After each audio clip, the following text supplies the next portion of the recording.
Welcome to your first lesson in accounting. In the first two chapters, you'll learn the foundation of accounting. It really is the backbone of any company because accounting information is used to make informed decisions. The process of accounting measures business activity and then reports the results to the owners and others who are interested in how the business is performing. Accounting is referred to as the language of business. The better you understand the language, the better you can manage your own business. For example, how will you decide whether or not you need to borrow money? Will you make enough money to pay back the loan? The accounting process is used to put together the financial information to help businesses make those decisions. The first step of that process is looking at a financial transaction that affects the business and then analyzing it or asking what happened. Recording is the next step, and that is simply entering the financial activity into the accounting system. Then the information is classified or sorted out into similar accounts, then summarized and reported using financial statements so that the information can be easily interpreted by those who need it. Those who need accounting information are typically the decision makers of a business. If you are an owner or a manager of a business, you may want to decide whether you should hire a new employee, or you'll need information to know how much inventory you should order. Investors need accounting information to decide if they're going to invest their money in a business. Banks and other creditors will decide whether they will loan you money based on your financial statements. The IRS and the state of Georgia will decide how much you owe in taxes based on the information that you provide them. Now, when starting a business, there are 4 different ways that a business can be organized.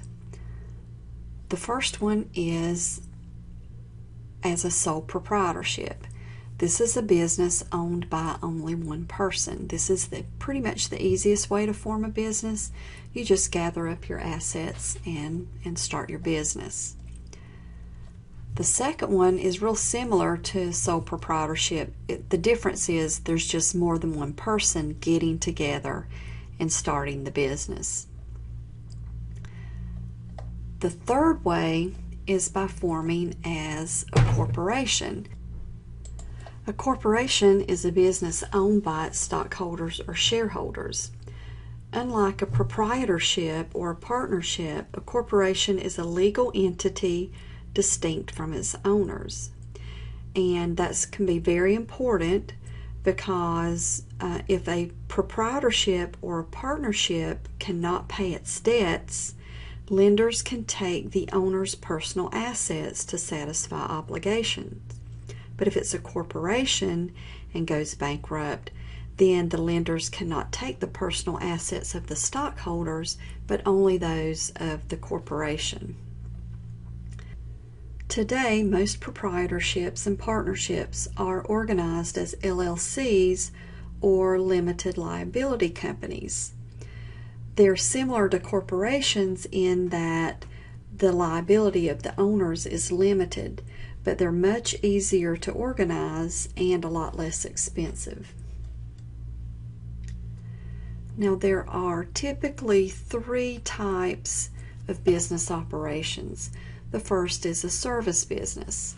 Service businesses perform services for customers to earn a profit. For example, a nail salon. Accountants provide a service. Attorneys provide a service. The next is a merchandising business. This is a business that purchases inventory from a wholesaler and then marks it up and sells it to customers for a profit. Our most well-known merchandising business in America is clearly Walmart. A manufacturing business produces a product to sell to a customer. It takes raw materials and then puts them together and then sells them to either a wholesaler or a retailer. Okay, now let's take a look at the elements of accounting. First, we have assets. These are items that are owned by a business that are of value and that will provide future benefit for the business. For example, a building. A building has value and it's going to be used by the business for the next several years. Next are liabilities. These are our debts, or what we owe to others outside of the business. Last, we have owner's equity.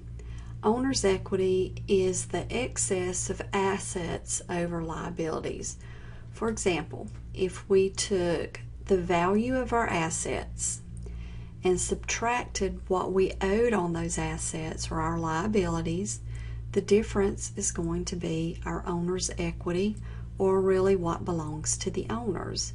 So the assets of the company can be divided into those that we still owe for and those that belong strictly to the owner.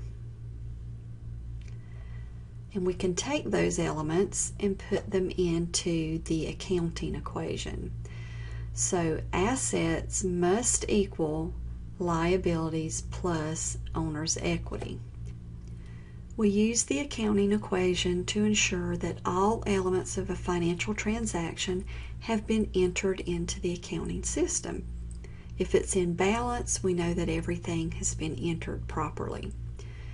So if Jeanette Deese has assets of $30,000, liabilities of $10,000, and owner's equity of $20,000, the accounting equation for her business will look like this. Notice that we have $30,000 on the left side of the equal sign and $30,000 on the right side of the equal sign. If we know the balance of two of the elements in the accounting equation, then we can figure out the third by using some simple math. If assets are 30 and liabilities are 15, then the owner's equity must be 15 in order to balance out the equation. If owner's equity is 9 and assets are 25, then we must have 16,000 in liabilities to make it balance out. 16,000 plus 9,000 equals the 25,000 in assets. If liabilities are 5,500 and owner's equity is 8,000, we can get the assets by simply adding these two elements together to get 13,500. Okay, now let's start to look at some business transaction. A business transaction is an economic event that has an impact on the company's assets, liabilities, or owner's equity. Okay, so here are some examples of business transactions or financial transactions that are going to affect our three accounting elements. If we purchase equipment, that affects our accounting elements. If we pay our utility bill, the accounting elements are affected. If we pay our employees, if we have an investment by the owner into the business, all these are going to affect our three accounting elements. So since assets have to equal liabilities plus owner's equity, then we know that any transaction has to have a dual effect. In other words, to maintain balance, if something happens to assets, if they're increased, then something also has to happen over here on the right side of the transaction. So every business transaction that we look at has got to affect at least two accounts. Here is our first example. We have Susan investing $30,000 to start her business, Susan's Gifts and Candies. Now remember, you cannot start a business without some sort of assets. So she has invested this $30,000 into her business, and so let's look at how that affects her accounting equation. First of all, she's taken $30,000 of her own personal cash and put it into the business.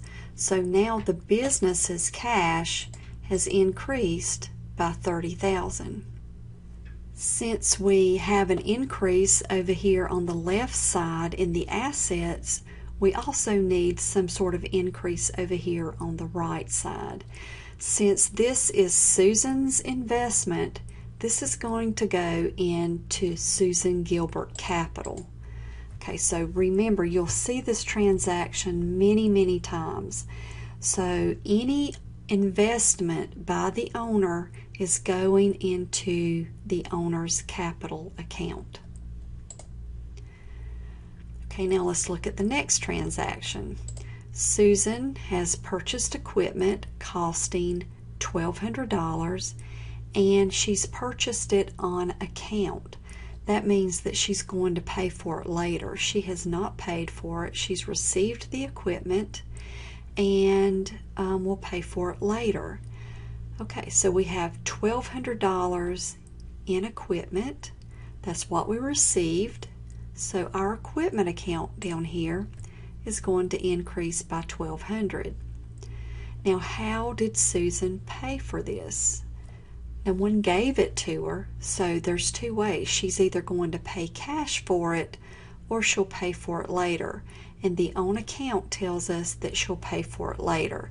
So our liability has also increased. So equipment increased over on the asset side, and then on the right side of the equation, our liability increased. Okay, next we have Susan, who has generated $500 of cash sales. Okay, let's put this into the accounting equation. All right, she has received $500 in cash, so that increases her cash. And the next account we're going to look for is going to tell us what she did to receive that cash. Now, she's in business to earn money. So when a company earns money, it goes into their revenue account. So the cash has gone up, that's what she received, and then the revenue tells us why she received it. It's because she earned it into the so we're putting it in the revenue account. A revenue is anything earned by the business. Okay, now we'll take a little bit closer look at that owner's equity account. There are 4 accounts underneath the owner's equity umbrella. The first one we've already looked at. It's the owner's capital. So any investment by the owner goes into the owner's capital and it increases owner's equity. The second one we just saw is the revenue account. A revenue is anything earned by the business. The owner or employees have performed a service or done some work and revenue is earned. So that is assets coming into the business, just like the owner's investment is assets coming into the business. So it also increases owner's equity. We haven't looked at expenses yet, but to earn this revenue, businesses have to pay out expenses. So, for example, wages expense, rent expense, utilities expense. These are assets going out of the business and they decrease owner's equity. And the last account under the owner's equity umbrella is the owner's drawing or owner withdrawals. And so that is, that's why the owner is in business, so that she can make money or he can make money from the business, and at some point they will draw it out. So any money or assets taken out of the business for the owner's own personal use is called withdrawals. So capital and revenue increase owner's equity, and then expenses and drawing decrease owner's equity because they're assets going out of the business. Now let's take a look at our financial statements. This is the way we report the accounting information that we've just gathered together. You've got three basic financial statements: the income statement, the statement of owner's equity, and the balance sheet. And these are all used to communicate accounting information to users of that information. Okay, we'll first look at the income statement. The income statement summarizes a business's revenues and expenses. So that is what was earned in the business, and then expenses are what was paid out to help earn the revenue. So we will measure those over a specific period, whether it's a month, a quarter, or a year, and then report those results on the income statement. The statement of owner's equity is going to show how much of the business is the owner's or the owner's investment. So if the owner, for example, earlier the owner put in $30,000, well, that is her investment, and she would like her investment to continue to increase. So the statement of owner's equity reports that. Is her investment increasing or decreasing? So it's simply a summary of the changes in the owner's equity account over a period of time.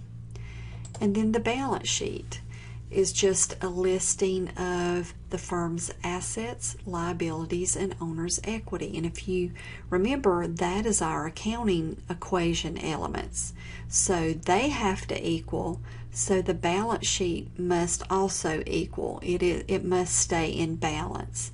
So when you think of the balance sheet, think of the three accounting elements: assets equals liabilities plus owner's equity. Okay, so first of all, we always prepare the income statement first to get the net income. Net income is revenues minus expenses. Of course, the desire is for what was earned in revenues to be more than what was paid out in expenses. So once the net income is determined, then it is used on the statement of owner's equity to determine the ending owner's equity. A lot of times, if the owner hasn't drawn out a lot of money, the net income will increase the owner's equity. A net loss, however, will typically decrease it. So once we've determined our ending owner's equity, it is shown on the balance sheet. So the net income from the income statement flows to the statement of owner's equity.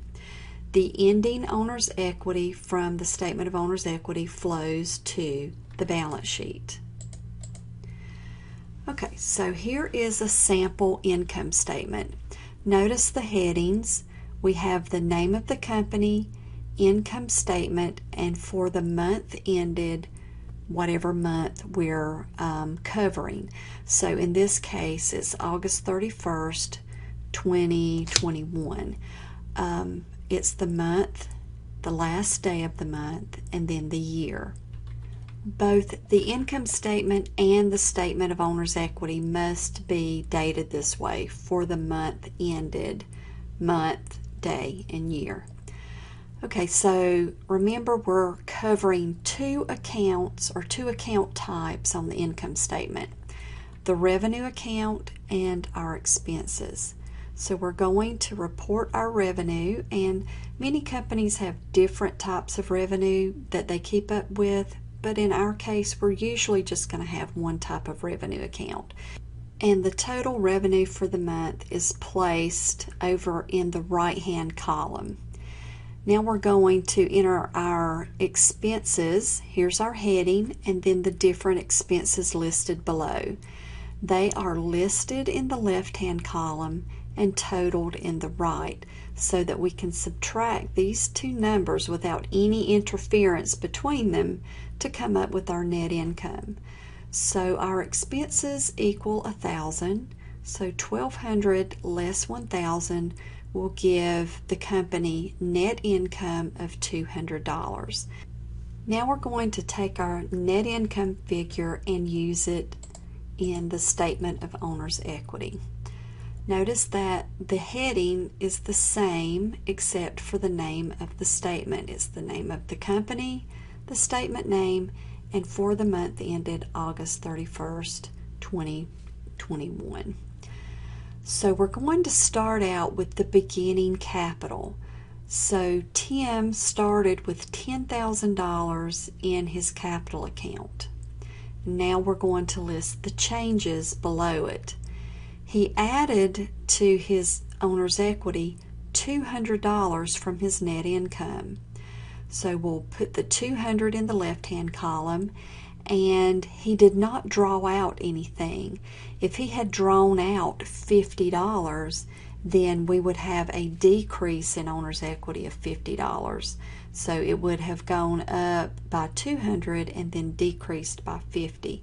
But in this case, there was no owner drawing, so the 200 is just going to come down as an increase in capital. You typically have to watch these two numbers to see if you have an increase or a decrease. If Tim had made 200 and then drawn out 300, he would have a decrease of $100 for his owner's equity. But in this case, he wisely did not draw out any money yet, and so he has an increase of 200 added to his beginning balance of $10,000 will give him an ending capital on August 31st of $10,200. Now we're going to take this balance and move it over to Tim's new capital. So that's going to be Tim's new capital balance on the balance sheet. So we start out with assets. Remember, the balance sheet is assets equals liabilities plus owner's equity. And notice the heading on the balance sheet. It's the name of the company, the name of the statement, but this date is different. It's only listed on August 31st. And the difference is, if we go back, this change here in owner's equity occurred over the month of August. But if we look at the balance sheets, these are just balances on one specific date, on August 31st. So that's why the date is a little different.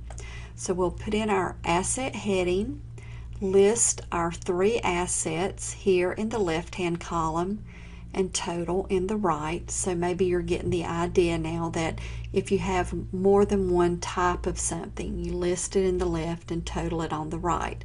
So our total assets are $28,200.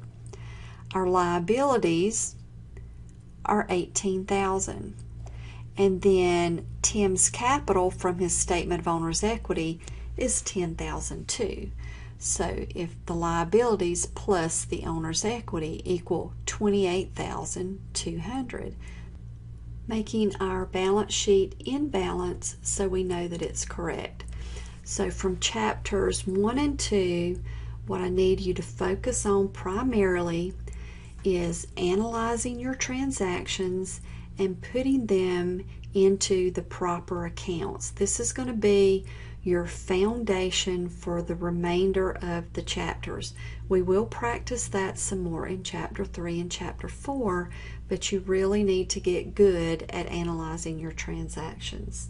The other thing you need to focus on is to make sure that you know what your financial statements are reporting and which accounts are used on each statement. For example, on our income statement, we have revenues and expenses. These do not appear on any other statements. On the statement of owner's equity, we're using capital and drawing. These are really the only two accounts appearing on the statement of owner's equity. Drawing will not appear on any other financial statement. Capital will, but only on the balance sheet. Capital will be your only account that appears more than one time. And then on the balance sheet, we'll have our assets, liabilities, and of course, the new capital balance.